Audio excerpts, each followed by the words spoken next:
শোনা যাচ্ছে গেঞ্জির ফ্যাক্টরি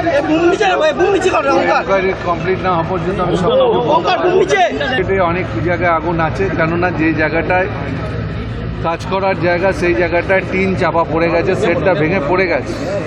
আমরা জেসিবি আনার ব্যবস্থা করছি।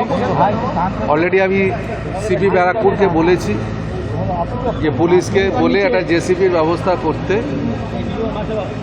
আমরা আগুন কন্ট্রোল করে ফেলবো। এর থেকেও বড় আগুন আমরা কন্ট্রোল করেছি, কিন্তু কন্ট্রোল হয়ে যাবে, একটু সময় লাগবে। তার কারণ আগুনের অনেক জায়গায় ছোট ছোট পকেট ফায়ার আছে, সেখানে জল পড়তে পারছে না, সেই জায়গাটা যাওয়া যাচ্ছে না।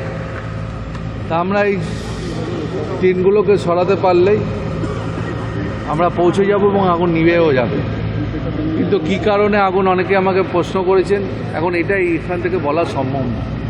কলকাতা শহরে এই কদিন যতগুলো আগুন লেগেছে, আমরা অনেকগুলো এনকোয়ারি করেছি, অনেকগুলো এগেনস্টে অ্যাকশান নিয়েছি, অনেক কারখানা বন্ধ করে দিয়েছি। আমরা মনে করি ব্যবসা করছে যারা করুক, আমার তাতে কোনো আপত্তি নেই, কিন্তু ব্যবসা করতে গেলে যে নিয়ম কানুনগুলো ফায়ারের আছে সেগুলো তাদের মেনে করতে হবে।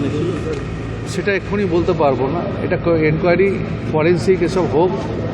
আগুন কী থেকে লেগেছে এটা তো এমনি বলে দিলে হবে না, এটা ফরেন্সিক করতে হবে, এনকোয়ারি হবে। আফটার এনকোয়ারি আমি আপনাদেরকে